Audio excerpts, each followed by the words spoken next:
Hey everybody, welcome back to the Jeep Journals, where I just wanted to give a quick thought that occurred to me for the people out there who are struggling with addiction. The abundance mindset is what most of us in my country have. We oftentimes direct our law of attraction abundance mindset, however, to the things that entertain us the most. And the universe has so much to offer. Obviously, it's an infinite supply of materials. However, in some cases, there are things that eventually run out. So for all the people who talk about, oh, the earth has everything to offer continuously, it's going to be fine over the course of the eons, that's true. And it's also true that some of the resources are disappearing from the face of the earth a little bit faster than we can account for. And that might be because the abundance mindset has many of us still getting everything that we want to, no matter what the absolute cost. And so by that, what I mean is, if we're not paying attention to what's being consumed, how the rate of consumption is occurring, the health of both the system and the consumer, ourselves, especially in the abundance mindset, will become trapped in a cycle of nonstop, never-ending resources. And so let's just say, for an example,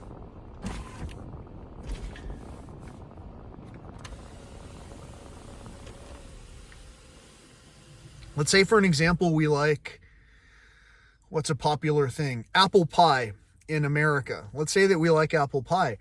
The likelihood that we're going to encounter this throughout time and throughout space is going to be very high because, well, apples are something that are in full fruit right now. They're legal. They're things that basically we can obtain in the wild, possibly, as well as in the marketplace, which is sometimes just as wild. So anyway, the abundance mindset can sometimes never run out to the point of costing other people and ourselves our health, our wealth.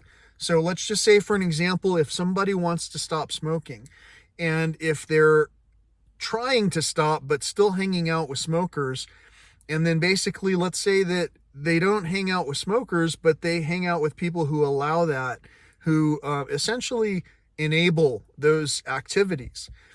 It probably stands to reason that by logic, if the smoker tries to stop smoking, someone's going to bring some smokes and offer to share. And that's going to continue the cycle. It's just going to happen to continue that way. Sometimes when you're tricking the system, when you're breaking free from any addiction, from any of those things that were formerly considered a vice, sometimes you have to just immediately trick the system by doing something completely different from what anyone was thinking and what yourself was thinking. And so when you do that, it makes it all the more difficult for someone to bring you, let's say, those extra cigarettes wherever you're going. However, I've noticed that in this space, in this sacred space here itself, at times I've gone into a location and something will be provided of value to me. And a lot of times those things are something that I recognize as a rewards-based response system treats. So the same as a cigarette for someone else, for an example. And all of these things are things that come to the mind when you're thinking in a law of abundance. However, when you really stop and just stop taking from the system, like I say, in my earlier video, I talked about how I'm going backpacking in sandals. When you stop taking from the system recognizes you and grants you greater and greater attractions. Let's say that I want another guitar. I have plenty. Let's say that I want a guitar that costs over $17,000.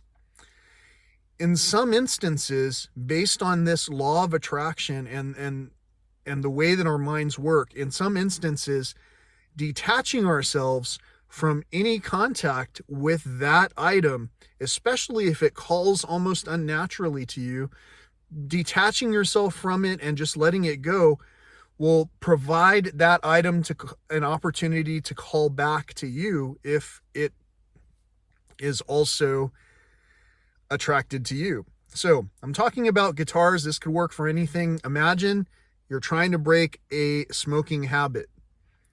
If you're trying to break a smoking habit and you see something that makes your mouth water, it's a craving basically, those things are simply reinforcing the habit. So if we watch shows that have these situations being portrayed, it reinforces the habit.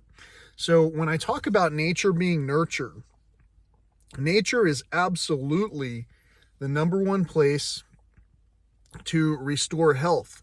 Today I'm wearing a pendant that's made out of coral. I've showcased this type of jewelry several times. I made the bail that's on here, not this circular one that connects to the chain, but this twisted wire loop, and I made it out of a single strand of copper wire that I was able to pass through an existing hole in this coral that goes all the way through. Our resources come and go. The things that come from nature are so wonderfully unique that it can't help but being restorative to our health. And so if you tuned in to think about cigarettes and stopping smoking and all that, think about it. You heard cigarettes, I don't know how many times throughout this conversation, and for 7 minutes, you've been listening, trying to process what it is that you're learning. What you're learning right now is how to overcome addiction. So this channel has a lot of things going on. The main reason I talk about this subject, I feel like I am the SME, the subject matter expert in the topic of addiction, because I recognized it in myself mostly from having grown up with it for my entire life, with my direct relatives possibly being stricken by addiction. And when you recognize these things and observe them in yourself, nobody wants to support your success, because when you succeed, it helps other people to not shine as brightly as they think that they would like to shine. The sun is setting over here. It's one of the most beautiful things that I get to see every day, the sunrise and the sunset. Here in the desert, it's the most magical thing that you can ever imagine. And yet, tonight, what I'm looking forward to is the lunar eclipse. I hope to be able to capture a clip that shows at least a sampling of what I got to see out here under this clear sky, actually, where I can hear the cactus wrens singing. Otherwise, it's pretty quiet. On this channel, I talk about wellness and conservation, how they go hand in hand. If we are not well enough to tend to ourselves, we might not be able to do very much conserving. I'm going to walk up South Rim in sandals with oranges, nuts, and a heck of a lot of water. But at the same time, I'm going to be conserving resources, and I'm going to be trying to share everything I see right here on this channel. I've got this super heavy, badass backpack here, and it even has a Big Bend emblem, a patch stuck to the backpack. This is one of my favorite backpacks of all time. It helps to distribute the weight that I'm carrying in a way that causes less stress to my body. And at the same time, as I do this, I feel like I can do something, like I'm powerful. Imagine a lot of the people who are joining the military. Imagine all the people who are just toughening up and feeling like a machine. And imagine the same feeling coming from something joyful. I hope that you received quite a bit of joy, and that for this 10-minute segment, You learn something about addiction, how to overcome addiction, how sometimes tricking the system by changing your routine can also change your entire life. Until next time, peace, love, and all that old school stuff.